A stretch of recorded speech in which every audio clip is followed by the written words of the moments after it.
1000 que se encuentran dañados. Se ignora hasta qué punto 50.000 personas prestando ayuda voluntaria.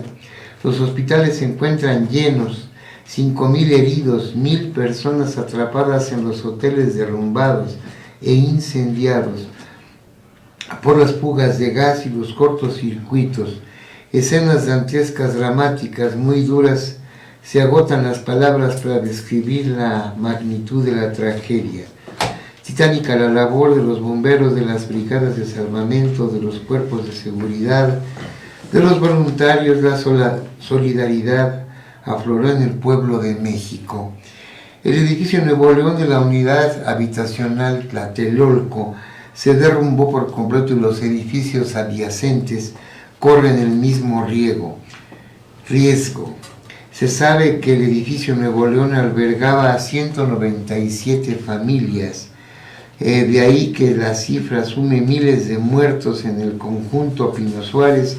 Algunos edificios se colapsaron y también allí se encontraban infinidad de familias.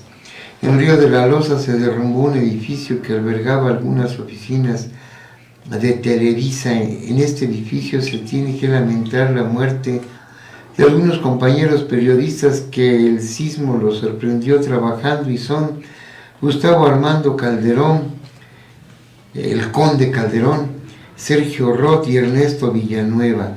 Este último jefe de información del Canal 5 se encontraba fuera de servicio. Televisa perdió 3 edificios en la avenida Chapultepec y Niños Héroes. Caos en toda la Ciudad de México.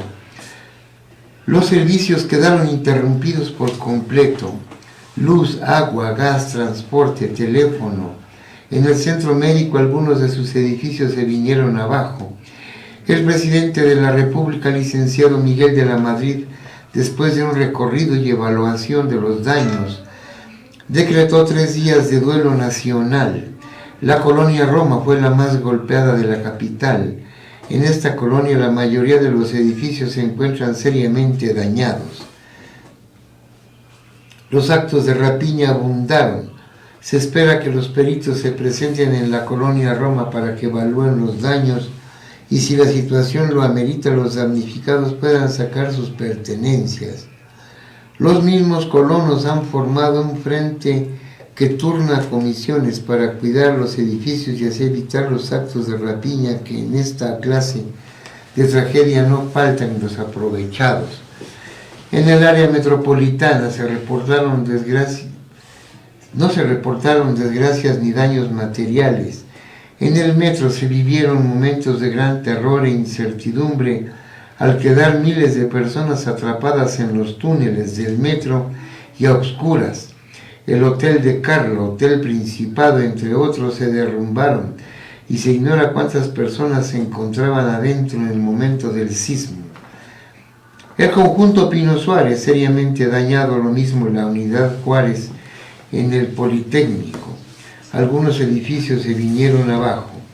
El presidente de la República envió un comunicado en el cual se informa que se creó un fideicomiso con el fin de captar la ayuda que el público dé a los damnificados del sismo.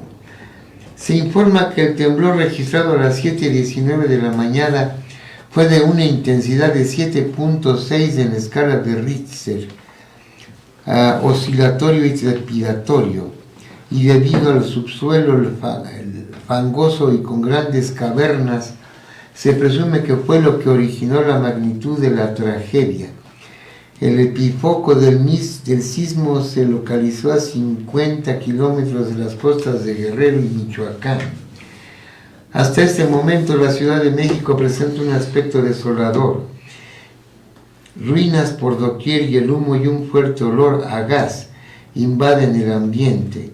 Se sabe que ese terremoto fue más intenso y además graves consecuencias que el de 1911, 1931, 1957, 1975 y 1982. Toda persona que quiera ayudar lo puede hacer por medio de los clubes de servicio y en los bancos a Fondo de Reconstrucción de Damnificados. La magnitud se apreciará después de una semana. Esta es la nota que se le dedicó en siglo XX al sismo del 19 de septiembre de 1985. Una fecha que marcó a muchísimas personas y vino a generar nuevos sistemas sismológicos de seguridad, incluyendo, bueno, pues la alerta sísmica, y todo lo que se pudiera decir, todo lo que se pudiera comentar acerca del terremoto es poco comparado con lo que fue la realidad, el vivir en ese momento el movimiento que parecía eterno y no lograba cesar. Fue una experiencia terrible, señor Torres. Sí, yo no me podría privar de comentar esto. Y un día después me trasladé a la Ciudad de México a ver por propia mano y constatar el desastre tan tremendo que había sufrido la Ciudad de México. Por desgracia, el terremoto se dio en horas pico, cuando la gente iba a trabajar y abarrotaba los vehículos de transporte para irse a sus respectivos trabajos. De ahí el número de muertos que subió tremendamente. Fue caótico después del sismo. La gente no se reponía. Yo tengo fotografías por ahí, no más que no las encontré porque las debo tener bien guardadas, en donde tomé yo fotografías de gente en las banquetas y gente que les llevaba víveres porque se habían quedado sin casa, sin comida, sin ropa, sin nada. Estaban como indigentes, viviendo a la intemperie. Por desgracia son cosas que nunca se te borrarán de la mente, porque fue un terremoto en sí. 8.5 7.6. 7. ¿Qué? 7.6, 7.5. Sí. Sí, fue una situación terrible. Yo en ese día, yo me encontraba trabajando en máquinas de video de Televisa en la avenida Chapultepec. Y bueno, pues el terremoto empezó de una manera pues oscilatoria. Fue oscilatorio cuando empezó. Yo recuerdo que salí de ahí porque alguien gritó que eso se iba a desmoronar, y alguien que ya había vivido una experiencia sísmica en ese lugar, en Televisa Chapultepec, y yo me quedé exactamente atrás de lo que era el escenario, en el muro de atrás, en el pasillo del escenario del estudio Paco Malgesto de Televisa. Yo recuerdo que ahí me quedé, una nube de polvo entró en el túnel, y después todo se oscureció. Todo se oscureció cuando terminó el sismo. Salí, yo no me había dado cuenta de mi aspecto lleno de tierra, cargando como siempre mi morralito que nunca lo he soltado, una tabla donde tenía yo apuntado el programa que estábamos editando, y que ya lo habíamos terminado, el programa de ese día, del programa Contrapunto, que hablaba sobre el hambre en el mundo. ¿Con Abraham? Sí, con Abraham Saludowski.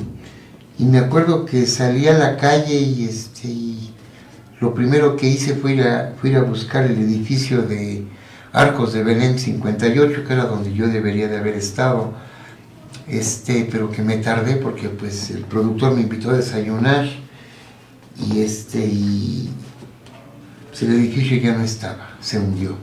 Piso sobre piso, 13 pisos se vinieron abajo. Un sándwich de 3 pisos. 13. No digo, pero 13 pisos. Así quedó, como de 3 pisos. Y bueno, lo demás ya fue ir y venir. Me quedé, me choqué en ese momento. Y Oye, Mario, el edificio de las costureras en Pino Suárez, no quedó nadie en vivo. No, Ese sí se fue sentando piso por piso y quedó como un sándwich. sí, aquí dice, aquí estaba yo leyendo que dice, desolador por doquier, y el humo y el fuerte olor a gas invadió el ambiente. 3 días después, el fuerte olor a muerte invadía el ambiente también. Solamente por el olor se daba uno cuenta que ahí había alguien. Y fue cuando le pude yo demostrar a la familia Zabludovsky lo que yo hacía, que era trabajar cuestiones relacionadas con la muerte. Pues fue una cosa, como una impresión terrible ver cómo todo estaba destruido por todos lados. Fue parte de mi experiencia, maestro. Ay, sí, de veras que fue una tragedia tan tremenda que le dio la vuelta al mundo en minutos. Sí.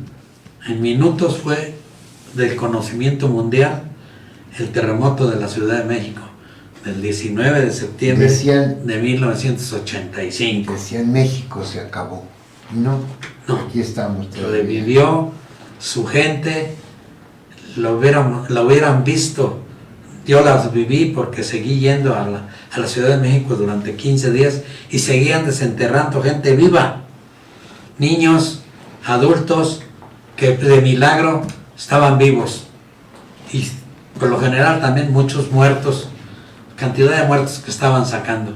Duró meses para que la Ciudad de México fuera lo que es ahora. Sí, además ese día el parque de béisbol del Seguro Social fue adaptado como enorme morgue, sí, para acomodar los cuerpos de los muertos ahí, que la gente pudiera ir a ver si identificar a sus deudos. Sí, pero era una confusión, una cosa terrible. Y fíjense, cuando se dio el sismo, maestro, del 19 de septiembre del año antepasado, que se dio ese sismo casualmente, 19 de septiembre, nuevamente. El mes de septiembre ha sido yo lo dije, provisorio para catástrofes. Yo lo dije y se ha cumplido. Todavía hay gente que no ha podido regresar a sus hogares porque la burocracia así lo ha dictado. Yo se los dije, esto va a tardar años. Y bueno, pues hay cosas. Lo que quiero empezar a ver es lo que haga la señora Claudia Sheinbaum con esas personas. Hay cosas, Mario, que no puede uno olvidar, ni por más que quiera uno, porque surgen los recuerdos, y los recuerdos son fatales en el grado que tú quieras ponerlos. Las ayudas llovieron de todo el mundo, pero esas ayudas internacionales nunca llegaron a los que debían de beneficiarse y hacer casi una vida normal. Se desviaron miles y miles de millones de pesos y ayuda en muebles, colchones, cobijas, utensilios de cocina, cantidad de cosas que llegaron a México por barco, por avión, por tierra, pero fue raro que alguien se haya beneficiado con eso. Y además varios países del mundo como Francia, como España, como Inglaterra, como Alemania, enviaron equipos médicos, lo más avanzado de aquella época, de lo más avanzado para que se volvieran a adaptar los hospitales o para nuevas instalaciones, y en realidad muchísimo equipo. Nunca se supo ni cómo quedó, ni dónde quedó, ni quién se lo llevó. Esa es una realidad también, maestro, que es lamentable. Eso no se nos va a borrar nunca. Y bueno, posteriormente, todavía hace algunos años, hace 2 o 3 años, se hablaba sobre los niños del sismo, los niños del sismo, que pues allá andan, ¿verdad? Como cualquier persona, con problemas económicos, con problemas de empleo, pero pues son los niños que sobrevivieron en el Hospital Juárez, que los sacaron de ahí. Fíjate, Mario, que yo recuerdo que nosotros vendemos ropa para mujer, ropa casual. Andábamos por allá atrás de la presidencia de la República. No me acuerdo no me acuerdo cómo se llama el barrio así. Y fuimos testigos de que a media cuadra donde estábamos comprando, la gente corrió a un edificio que se había caído, una vecindad que se había caído, y sacaron a un niño vivo, enfermo, malísimo, pero sobrevivió ese niño. Ese niño ha de tener una edad ya de adulto mayor, porque fue un milagro. Y así como ese se dieron muchos milagros en que sacaron a gente viva después de 15 días. Yo me acuerdo que cuando pasó esto, yo me acuerdo que vi a Abraham Sabludowski. Yo andaba cargando la caja de mi programa, era un rollo de videotape, en una caja de plástico hermética. Y me acuerdo que lo encontré y me dijo, dice, llévate tu rollo, me dijo, hoy no va a haber programa. Le digo, ¿qué hago? Dice, vete a tu casa, me dijo. Y me fui a mi casa. ¿Cómo estaría de impresionado a Abraham que cuando le preguntaron que quiénes estaban y le dijeron que Mario Parra estaba entre los desaparecidos, no se acordaba de que me había visto? No, pues que no se acordaba.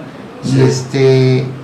Y me acuerdo que una de mis tías de aquí de Cuautitlán, mi tía Conchita, que quiero tanto, me fue a buscar allá y estaba ahí en la lista de los muertos, de Arcos de Belén, de los desaparecidos. Arcos de Belén 58.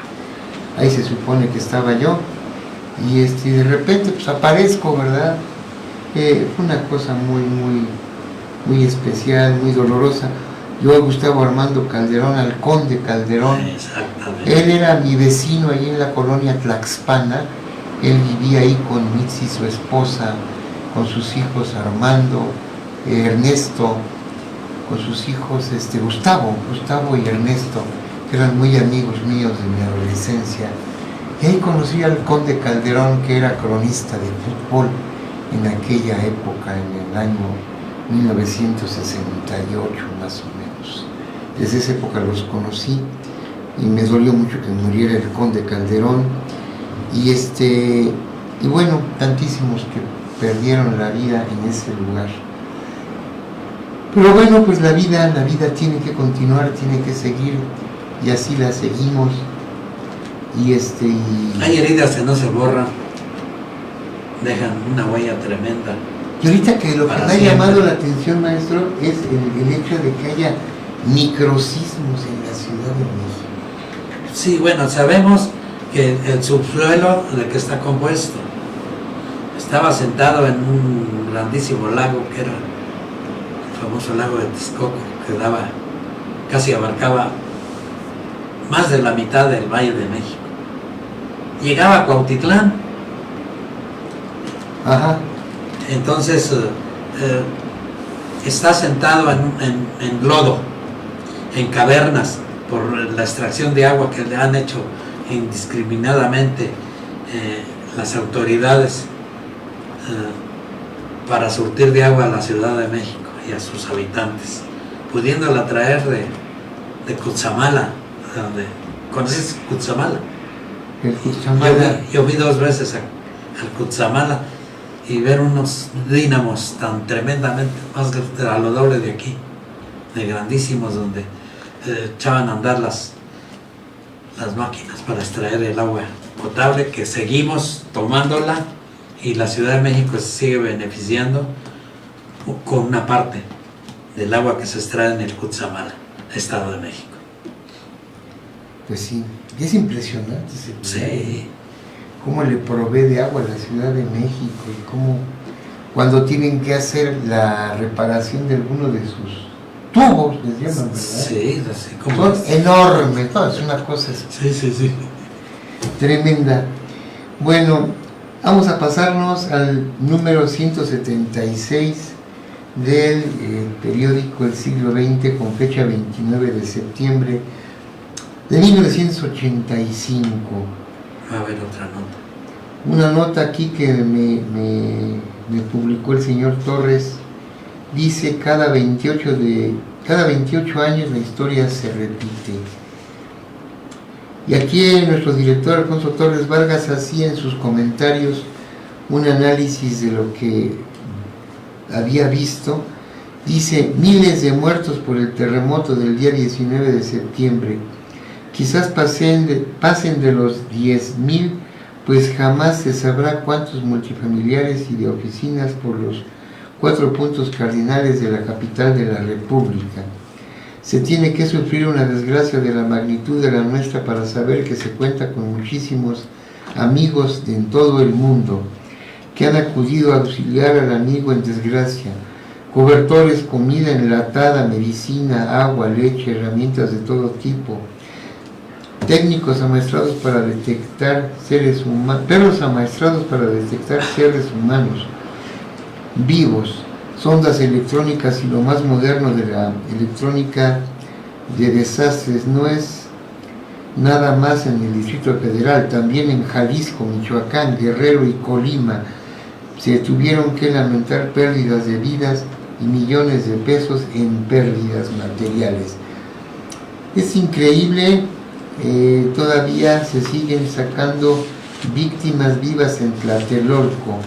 En sí, el multifamiliar Nuevo León, los técnicos detectaron fallas en las columnas. Posiblemente la mayoría de los edificios están dañados. Es muy posible que algunos sean demolidos, aproximadamente como 400 edificios, pero 1,000 y tantos serán reparados y vueltos a ser habitables. Demasiados edificios públicos dañados, como cines, teatros, restaurantes, salas teatrales, bares, pero con un dictamen y comprobando que no están muy dañados serán puestos en servicio.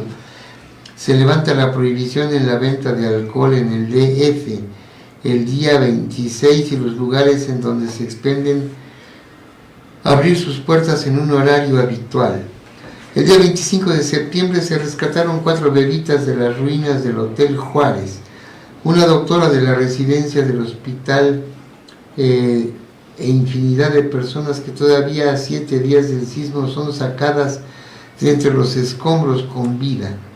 Los burócratas serán indemnizados, los que hayan perdido algún familiar, y también se les permitirá a más de 2,000 cambiar su trabajo a provincia.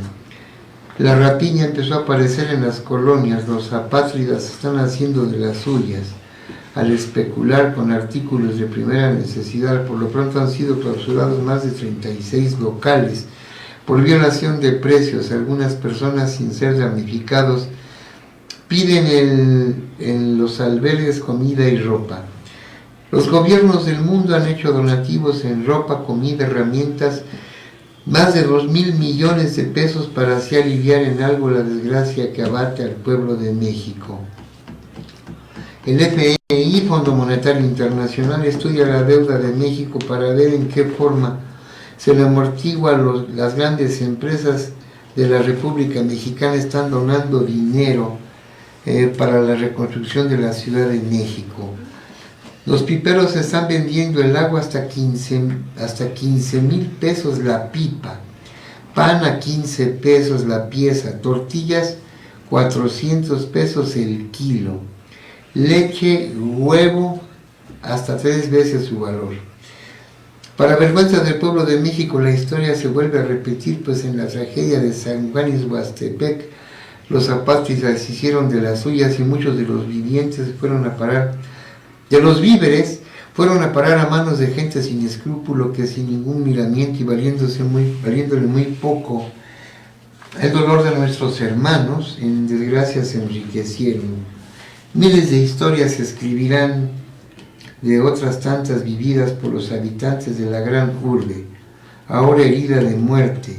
Miles de héroes anónimos que arriesgaron todo, hasta la vida misma, para salvar a otra. Suena irónico, pero es la verdad. Y sí, fíjense que después del terremoto, el gobierno federal, el gobierno que encabezaba Miguel de la Madrid Hurtado,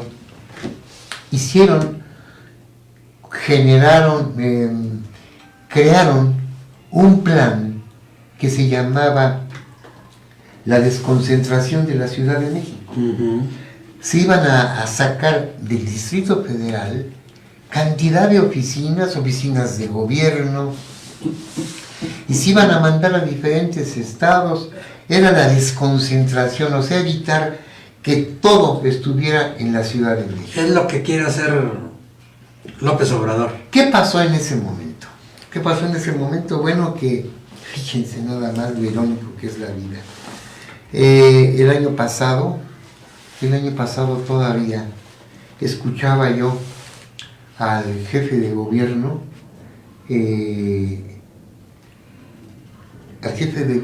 decirle a la ciudadanía, no del DF, a los habitantes de la República Mexicana, decirles: vénganse a vivir a la Ciudad de México. Fue cuando me acordé del plan de desconcentración de la Ciudad de México después del sismo. Fue una situación que era apremiante en ese momento, generar el hecho de que la gente se saliera de la ciudad. Eran muchísimos habitantes. Fue cuando se crearon los créditos en Cuautitlán Izcalli, sí, en Coacalco, en Ecatepec, y en otros puntos. A la gente casi le regalaban la casa. Vete a vivir allá, órale. ¿Y sabe qué pasó? Con el paso de los años hemos descubierto que esas casitas que les dio el gobierno, que se las dio casi regaladas, esas casas o las tienen abandonadas, o las vendieron, o las rentan, pero ellos siguen metidos en la Ciudad de México. Eso fue lo que se generó. Es que es muy difícil desarraigarse de una ciudad como la Ciudad de México, que tiene de todo tiene, lo que carecen muchas ciudades del interior de la República.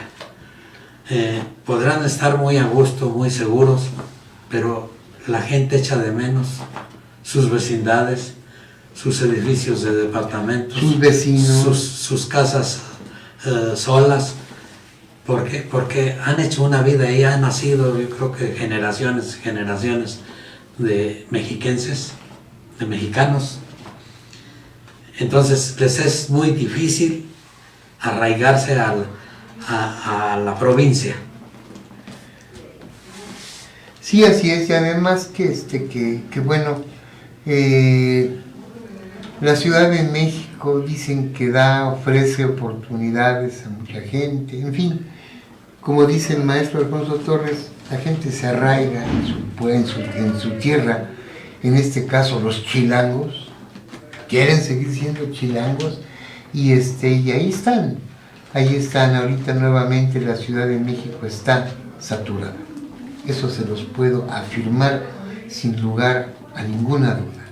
La Ciudad de México está sobrepoblada, está saturada, con problemas de agua, problemas de habitación, problemas de muchas cosas, pero la gente tiene acá, por lo menos en lo que yo conozco del Estado de México, aquí en Santa Elena, hay casas que no se ocupan. En Cuautitlán Izcalli hay casitas que las rentan o las vendieron, pues para sacar una lana, ¿verdad? Y sí, seguir viviendo en la gran ciudad. Es que se les hace imposible mover, y peor si tienen hijos chicos de edad escolar, más difícil para ellos, y tener otros familiares en otras colonias. Es muy difícil desarraigarse. Yo te lo digo porque yo vengo de 1000 kilómetros de distancia de aquí. Hace 63 años que vivo viví un año en la Ciudad de México, y yo tengo 62 años de vivir aquí en el Valle de México. Y todavía no me acostumbro muy fácil. Cuando voy a mi tierra no me quiero venir, pero tengo que venir porque aquí está toda mi vida. Yo llegué a los 18 años aquí. Es el maestro es un chavo. Sí. Bien. Bueno, y aquí hay otra nota que también habla del sismo. Habla de los sismos que se daban cada 28 sí, por años. esto. La historia se repite. Se me hace que esa la hiciste tú, ¿no? Sí, esa la hice yo, ahí Sí. está mi nombre. Déjeme ver, maestro, déjeme ver. Porque yo me acuerdo que yo nací en estas tan largas, cada 28 años. Se las voy a leer. Dice, la historia se repite 28 años atrás, la ciudad de... Tengan en cuenta que estamos hablando de 1985, el 29 de septiembre.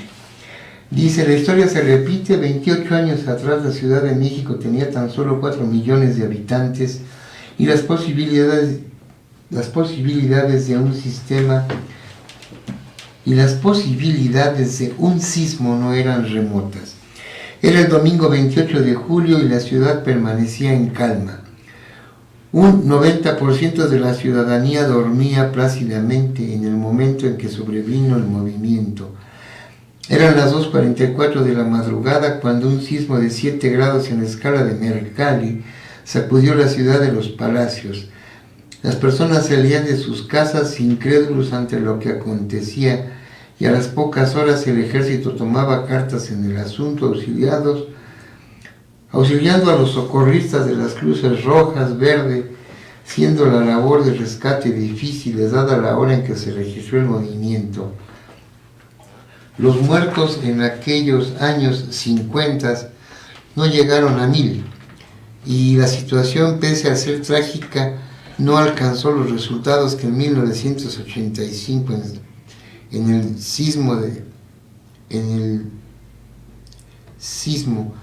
Poco se puede agregar a todo lo que la televisión y la prensa han informado, pero cabe hacer una pregunta: ¿cómo se va a pagar a los afectados en el alma para que puedan adaptarse a una nueva vida? ¿Cuál es el precio de un ser humano que ha perdido a sus padres cuando aún no sabe ni hablar? Los muertos de 1985 a causa del temblor no han sido cuantificados, pero la cifra ha de ascender a más de 5,000. Y sobre las pérdidas materiales el valor es incalculable, pero lo más costoso y que no se podrá pagar es el drama de aquellos que quedaron en la orfandad, niños que cargarán toda su vida con el recuerdo y el trauma del sismo de San Genaro. ¿Quién podrá pagar a las personas que perdieron un brazo, una pierna o una mano? Se dice que restaurar, reconstruir la ciudad llevará varios años, pero ¿cuántos años llevará reconstruir la vida de aquellos que han quedado en el desamparo? Reconstruir una vida que tendrá siempre el temor de morir atrapada en un elevador o de perder todo lo que posee en cualquier momento es difícil y costoso. Se requiere de tratamientos psicológicos muy prolongados para volver a integrarse a la vida normal, dentro de todo lo que humanamente se pueda. Algo tendrá que hacer el gobierno y las instituciones para coordinar esfuerzos en apoyo a esas mentes traumatizadas, personas que sin duda alguna necesitan un tratamiento que les ayude a iniciar una vida sin la carga y la pesadilla del recuerdo de lo ocurrido ese 19 de septiembre de 1985. Y bueno, aquí habla el maestro sobre la CROC. Grave problema se está creando entre los funcionarios de la presidencia municipal. ¿Qué no es de esta semana esta nota? No. Bueno, grave problema se está creando. Que lo malo se repite y se repite y se vuelve a repetir. Grave problema se está creando entre los funcionarios de la presidencia municipal por el poder intergremial CNOP-CROC. Recordemos que las regidurías las componen personas que pertenecen a centrales obreras Y todos estos funcionarios tienen que hacer labor de proselitismo durante los 3 años que dura su función. Esperemos que el señor presidente, doctor Casillas, logre conciliar a las partes en discordia, porque los ánimos ya están muy caldeados. Las partes en discordia ya levantaron sus respectivas actas ante el Ministerio Público. Por posibles faltas no es nada difícil que las cosas lleguen a mayores. Pero ya hubo escaramuza, solamente el doctor en su calidad de máxima autoridad podrá dar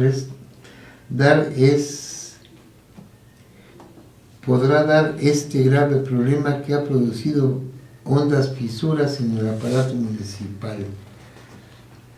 El día 24 de septiembre se tomó la protesta de la nueva directiva de ANFER. Recordemos que ANFER era lo que manejaba los grupos femeninos, ¿verdad? Ajá. La mujer. Y bueno, ya en otra información también, aquí todavía se maneja... Había un editorial que hablaba también del sismo, pero no.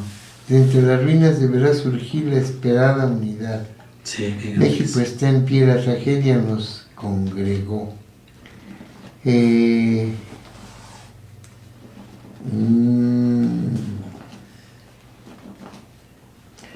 pues es otra nota que también habla sobre el mismo tema. Hay cosas que uno como periodista no las aceptamos, tenemos que apechugar, pero primeramente, ¿quiénes forman un cabildo? ¿Quiénes son el síndico y el presidente municipal de cualquier municipio del Estado de México o de la República Mexicana? Es gente no calificada, desgraciadamente. Es gente, como dijo López Obrador, democráticamente. Demos pueblo, demos... ¿Qué más es la otra palabra? Democracia. Gracia es leyes por el pueblo, algo parecido. Que el pueblo es el que manda, pero por desgracia, para llevar las riendas de un municipio chico, grande, mediano, o un estado, o la República Mexicana, hay que tener la conciencia de que somos capaces de resolver los graves problemas que se le presentan a los funcionarios en el transcurso de su mandato. Y no lo hay. De ahí las fallas tan tremendas que tiene nuestra Constitución y nos orillan al quebranto y a la recesión. Recesión, sí. Desgraciadamente la recesión es lo más grave que le puede pasar a un gobierno. No tener dinero para pagar las deudas al Banco Mundial y no tener para pagar los sueldos de los que trabajan, que es su único patrimonio, recibir un sueldo por semana o por quincena para mantener a su familia. Esa es la desgracia de nuestro México. Pues sí, es eso, y desgraciadamente hay cosas que, como decía el maestro Torres, se repiten nuevamente. Se repiten. La recesión es el tema del día. Es el tema del día, pero aquí estamos para analizar lo que pasó en septiembre de 1985. Por cierto, maestro, ya que estamos hablando del sismo, que casi todo el programa se lo dedicamos. Sí, era necesario, Fíjate, yo me acuerdo que cuando llegué a Cuautitlán, pues llegué todavía lleno de tierra, ¿verdad? No sabía yo ni qué onda, la verdad. Sí, pues ni agua, ni luz, nada de nada. Oye, de veras, ¿cómo te transportaste desde allá para acá? No, pues... si no había transporte. Lo que hice fue irme caminando desde Televisa hasta la avenida Chapultepec, hasta la avenida de los Maestros, ahí por Tlacopan. Sí, oye, pues casi por el Cine atravesaste Cosmos, el centro de México. ahí pidiendo aventón, pues alguien me dijo, "Órale, ¿para dónde vas?". Pues yo voy al metro Toreo. Y yo le súbete. Me dejó en los panteones, en el panteón israelita, ahí me dejó, porque él ya se iba para otro lado. Y ahí caminé. Estaba cerca de la estación. Y ahí caminé hasta el metro Toreo y allí estaba la terminal de autobuses. Tomé un cuetero, uno que iba para Melchor Ocampo, y ahí me vine hasta Cuautitlán. Me dejó así. Ahí estaban los lagartijos, estaban los Teoloyucan, estaban los Huehuetoca y los del Choro Campo. Bueno, cuando fue el sismo, yo llegué a Cuautitlán ese mismo día y yo recuerdo que lo único que se vio afectado en Cuautitlán fue el edificio del doctor Tintor que está en Sor Juana y Avenida Morelos. Sí. ¿Y saben en qué se le afectó? Que toda la fachada de ese edificio enorme de 4 pisos, me parece, tenía unos mosaiquitos chiquititos así que en conjunto pues se ven muy bonitos. Se veía bonito con el sol. Se le cayeron. Como estas horas. Se le cayeron porque eran cientos de mosaiquitos y todos estaban así. Se cayó gran parte. Fue lo único que detecté yo como daño material. Es un edificio hecho con toda la mano. Sí. Fue lo único que pasó en Cuautitlán y después busqué un transporte para irme a Tultepec porque yo vivía en Tultepec en esa época. Sí, me acuerdo. Que no se te llevaba. Así es esto. Bueno, fíjense, ¿qué horas tienes, maestro? En tu Buloba. No quiero. Las 6:03 minutos. 6:03 minutos. No, 2 minutos para las 6. 2 minutos para las 6. Y ahorita que te dije que tu Buloba, ¿cuál es el reloj más caro del mundo? Los que están haciendo últimamente con incrustaciones, el otro. Pero los mejores relojes. ¿Mido? Hay el Mido, hay el Buloba. El Buloba. No, hay muchas marcas muy buenas. Yo tengo por ahí relojes muy viejitos que todavía trabajan, que todavía les das cuerda y... ¿Existe el reloj Rey Midas? Pues yo creo que sí, eso de $1,000,000. Eran de oro. Este reloj tiene 50 años. Sí, me imagino. Es de los primeros digitales. Está todo canoso. De los primeros digitales. Sí. Que llegaron aquí del Citizen. Sí, así es. Yo ya me eché un comercial. Puedes a cobrar. Bueno, una nota que viene aquí en este número dice el 25 de septiembre se rescataron 4 bebitas de las ruinas del Hotel Juárez. No, es que esto ya lo leímos, ya lo cambié, sí. Ya leímos esto. Otra cosa que a mí me impresionó mucho cuando lo vi fue el reloj que estaba allí en la Avenida Juárez, del Hotel Regis. Sí, estaba en un del Hotel Regis, que marcaba 7:19. Y yo me acuerdo que yo estuve en ese lugar que era el Hotel Regis. Estuve en la taberna del Greco. Abajo.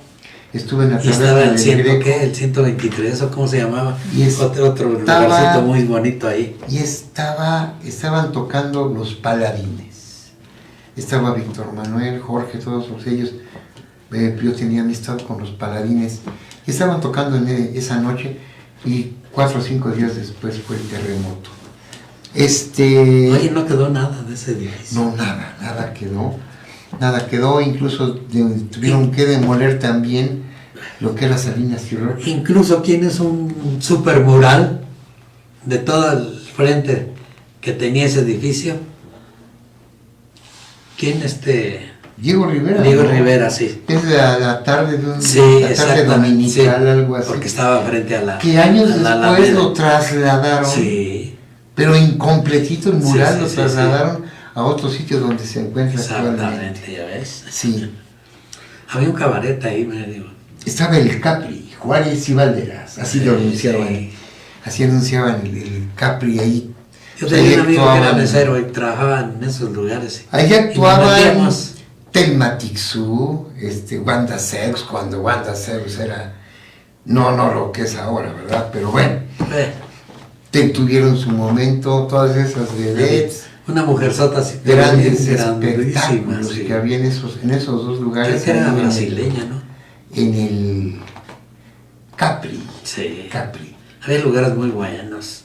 Sí, ahí estaba la taberna del Greco también. Y arriba pues estaba el hotel. Bueno, arriba había un restaurante. Arriba del Regis. El Hotel Regis, pues de gran historia, un hotel que le dio hogar, bueno, era donde llegaban y se hospedaban las grandes personalidades, los grandes actores, políticos. El lugar obligado para llegar a un lugar digno era el Hotel Regis. Tenía una vista el Hotel tremendamente Regis. En la década de los 60s, me parece que fue cuando se inauguró el Sheraton, el Paseo de la Reforma, y fue el que desbancó en cierta forma al Hotel Regis. Fíjate, el Hotel Regis, al lado izquierdo estaba el Monumento a la Revolución. Enfrente, la Alameda Central. A la derecha, la Torre Latinoamericana. Sí. Y casi al frente, cargado a la derecha, el Hotel del Prado. Sí, y todos los edificios esos coloniales que había, donde vivieron ahí gente muy connotada española. Pues amigos, este programa se lo dedicamos casi enteramente al sismo por haber sido un acontecimiento. Pero lo prometido es deuda. Tarde, pero les hemos narrado lo que fue el sismo. Muchos no lo vivieron, muchos no nacían todavía. Lo que fue el sismo del 85 en la ciudad pues más que nada en la Ciudad de México, porque en la periferia sí hubo problemas, pero no tan graves como en la Ciudad de México. No, y como se menciona aquí, porque está sentado en una laguna. También hubo en Jalisco y en varias partes. Sí, hubo daños, pero lo más demoledor. Con ese grado del sismo, olvídate.